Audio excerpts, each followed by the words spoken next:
To my class and stories. अभी हम discuss करेंगे NIOS का क्लास 10th का हिंदी का चैप्टर 2 जो कि होते दोहे कविता। दोहा हमने इसके पहले 6 दोहे डिस्कस कर लिए थे। अब 7वां और 8वां दोहे डिस्कस करेंगे। दोहा नंबर 7। आगे बढ़ने से पहले एक प्रसिद्ध कवि वृंत का दोहा फिर से पढ़ लेते हैं। 7वां दोहा। आप देख रहे हैं ना कि इस दोहे में कुछ खास बात है ना कही गई है। इसमें कुछ करने पर बल दिया गया है। क्या करने पर? जी हाँ, अभ्यास करने पर। यह अभ्यास क्या होता है जानते हो? कहाँ से आप ये शब्द पढ़ा या सुना है? यदि कीजिए अभ्यास, रियाज। अब कुछ याद आया?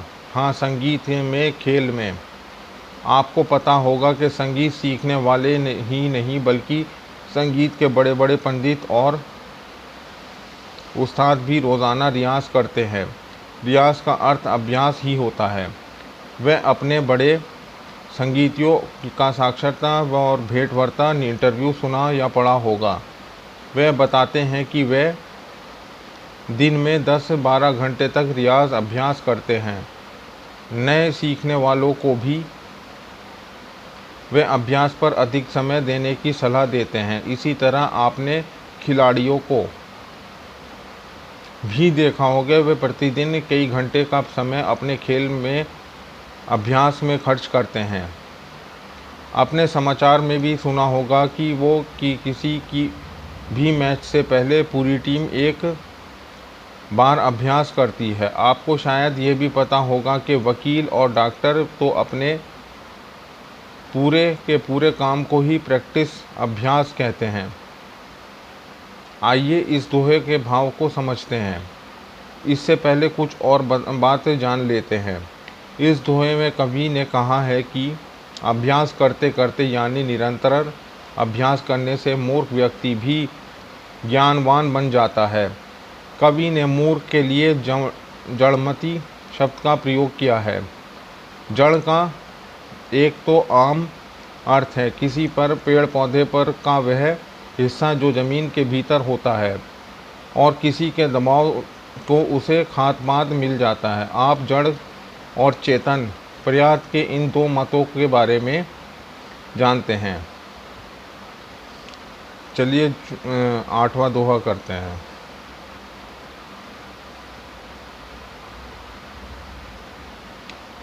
आइए कवि व्रत का अगला दोहा फिर से ध्यानपूर्वक पढ़ लेते हैं, जो दोहा नंबर 8 होता है। इस दोहे में एक शब्द आया है, आरसी। आरसी किसे कहते हैं? पता है कि आरसी का अर्थ शीशा या आईना है। आरसी एक आभूषण का भी नाम है जिस पर स्त्रियां अंगूठे में पहना करती हैं। इसमें एक शीशा आईना लगा होता है और साज श्रृंगार के लिए अपने चेहरे को देखने के लिए इसका उपयोग किया जाता है। निर्मल यानी के साफ सुथरी आरसी वास्तव के रूप में साज श्रृंगार के अच्छे या बुरे होने का प्रकट कर देती है। आप शीशा देखते हैं, क्या कहता है? यही न कि जो जैसा है वैसा बुरा उसे प्रतीत कर देता है, बता देता है। तो इस दोहे का अर्थ हुआ कि आदमी के नैन यानी कि उसकी आंखें उसके हृदय में विद्यमान हित या अहित के भाव में पूरी तरह से व्यक्त कर देती हैं। ठीक उसी तरह जैसे अच्छे आरिस भले या बुरे रूप के रंग में व्यक्त कर देती है। अर्थ यह है कि आदमी की आँखों में उसे मन के भाव में का पता चल जाता है। प्रेम करने वालों की आँखों में चमक होती है, क्रोध तो आँखों में लाल हो जाती हैं और शोक तो आंसू उमाड़ देते हैं, वगैरह वगैरह। आँख ही व्यक्ति के मन में भाव को ठीक ठीक प्रकट कर देती है। बिहारी भी लिखते हैं, झूठे ज्ञान का न संग्रह मुख सो किसने बैने, यही तय विधि न किए बातन को ये नैन। मुख से निकले हुए वचन तो झूठ हो जाते हैं, क्योंकि मुख से कोई भी बात, कोई भी चीज़ निकल वह झूठ हो जाती है। इन वचनों का झूठ जानकर ही कवि ने कहा है कि सच्ची बात तो आँखों की ही कह ही सकती है। Sorry for interruption.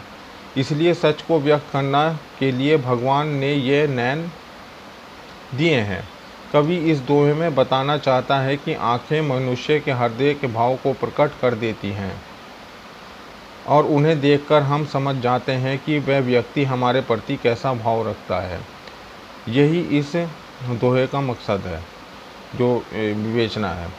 Hope down कि आपको अच्छा लगा होगा। Thank you very much for watching the video.